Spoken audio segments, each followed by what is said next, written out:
Good evening, and welcome to another one of my episodes of A Verse a Day Keeps the Muslims Away. Today, again, I'm not going to be using the Quran, and as I will be talking about marriage, al-zawaj. In Islam, under Sharia law, marriage is a fascinating process for both the woman and the man. However, it's far more exciting for the woman, and you'll see what I mean in a little bit. First of all, when a man sees a woman that he wants to marry, of course he has to ask for her from her parents.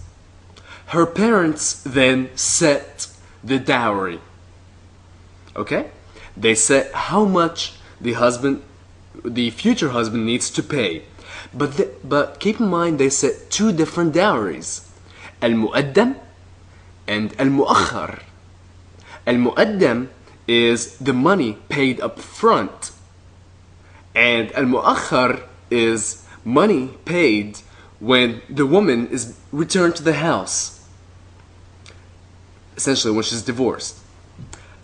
So now we've set two prices for the woman, and the husband has paid the mu'addam, and now they're married. Wonderful. So imagine now they're living together, and the woman's unhappy.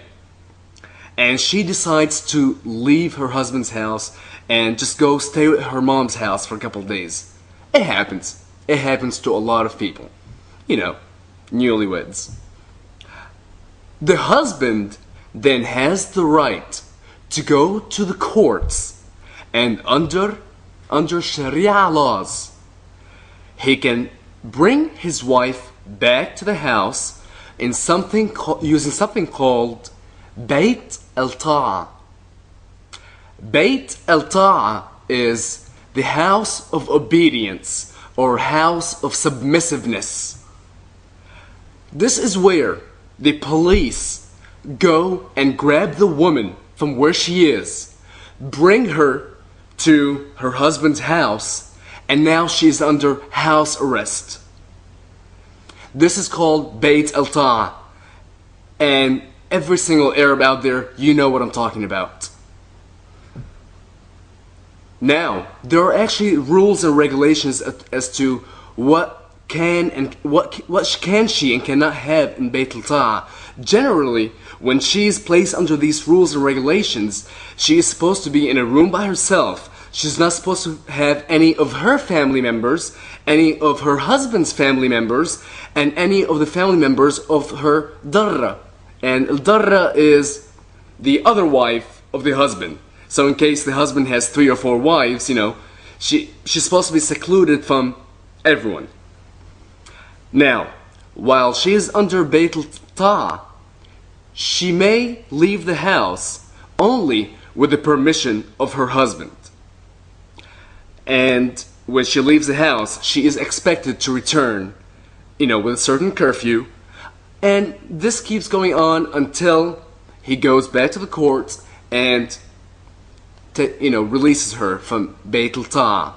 Once she's become obedient and submissive enough to where you don't need the police to enforce it. Alright, let's take the same couple. Now, let's say they have 2 children. I don't know, a 3-year-old and a 4-year-old. 3-year-old boy and a 4-year-old girl. And the husband now decides to divorce the woman. Let me backtrack a little bit. Before you get married, there's something called al-asma. Al-asma is the power to divorce the other person. By default, al-asma is in the hand of the husband. Now, it is possible for a woman to demand that al-asma to be given to her to where she can divorce the husband. But it's very rare, and I've only seen it in certain movies. Now, when the husband is going to divorce the woman, all he needs to do is say, Talit, Talit, Talit, or Talit bil talata. Say, you're divorced, you're divorced, you're divorced, or you're divorced 3 times. Once you say that word 3 times, the woman is divorced, and that's it. And at which point she has to leave her husband's house and go back to her parents' house. Now, being that he has returned the merchandise, there's a restocking fee. That was the mu'akhar that we talked about earlier, the second part of the dowry. So he has to pay her family, the other part of the money that they had agreed upon. And yes, it's very generous, that helps her get back on her feet. Now her children, the 3-year-old and the 4-year-old. You know what? More than likely the husband's not going to want them. However, if he wants them, he can have them. However, the courts under Sharia law allows the woman to have the children. Isn't that nice? Until the boy turns 7, he goes to his father's house, and until the girl turns 9, she goes to her father's house.